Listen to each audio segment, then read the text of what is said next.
Esfahan in Persian is known as Nesf Jahan, which means half the world. And the reason is in the 17th century, when Esfahan was turned into the capital of the new Safavid Empire, it was one of the biggest cities in the world with 500,000 population, hundreds of public bathhouses, gardens, palaces, some of the most beautiful mosques.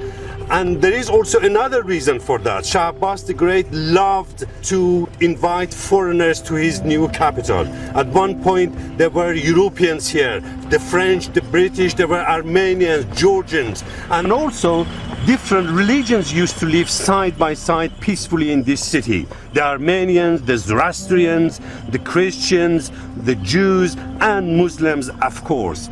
Esfahan in the 17th century was a truly cosmopolitan city, and that is why it is known as Esfahan Nesf Jahan, half the world.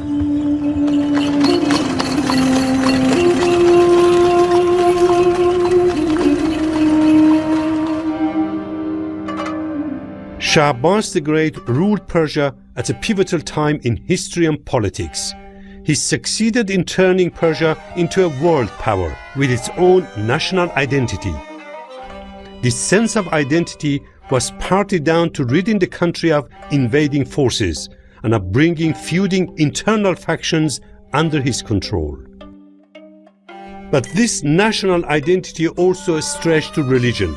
Persia's state religion had been changed from Sunni Islam to Shiism in the early 16th century. But it wasn't until Shah Abbas came to power 80 years later that the Shia identity was cemented in the Persian psyche. Since the time of Shah Abbas's reign, Shia ceremonies and festivals have been rooted in Persian culture. One of these festivals takes place just a short distance from Esfahan in a town called Mashhad Ardahal. Thousands of people flock here every year to perform a ceremony which has been ritual for hundreds of years.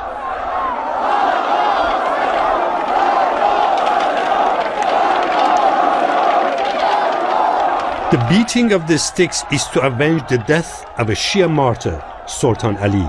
He was murdered in this town by his enemies centuries ago.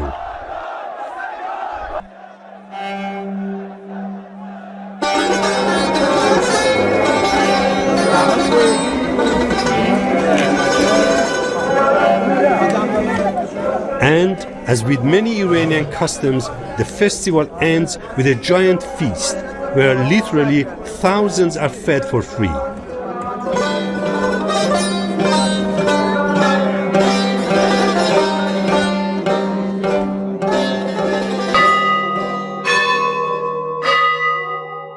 But while Shia Islam was made the state religion, Shah Abbas allowed a small community of Christians to flourish in Isfahan. He forcibly moved a number of Armenians living near Persia's northern border down to Isfahan, attracted by their skills as merchants, craftsmen, and artists. He settled them away from the Muslim community in a part of the city known as the Julfa district. Their culture and religion was respected. So the Armenian community and its Christian traditions grew stronger and stronger under Shah Abbas's rule.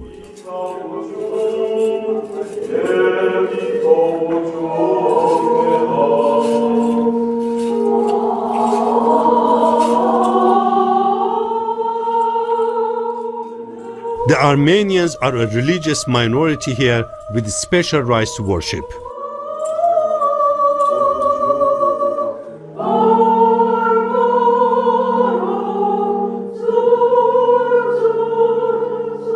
There are about 200,000 Armenians living in Iran now, and they have 2 members of parliament. A few thousand of them still live in Isfahan today.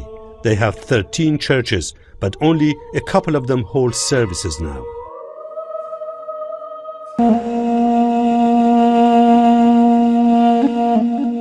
As night falls over Isfahan, the bridges that cross the Zayandi River fill with people out for an evening stroll. The Khaju Bridge was built by Shah Abbas II in the 17th century and is one of the finest bridges along the river. He loved this bridge and would sit on its stone seats and admire the view. It's particularly spectacular at night, its lights drawing people like moths from across the city. I'm heading towards the Khaju bridge over there. There is a long tradition in Esfahan. Every night, Esfahanis gather under those arches and sing. Apparently, the acoustics are fantastic. I'm going there to see how it looks.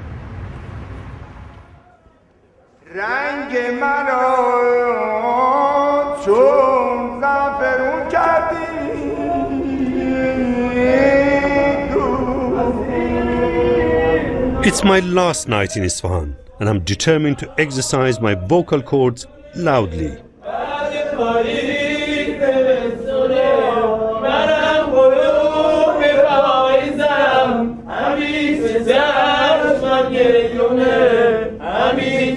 Having said that, I'm glad my voice is being disguised by everyone else's.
Yeah.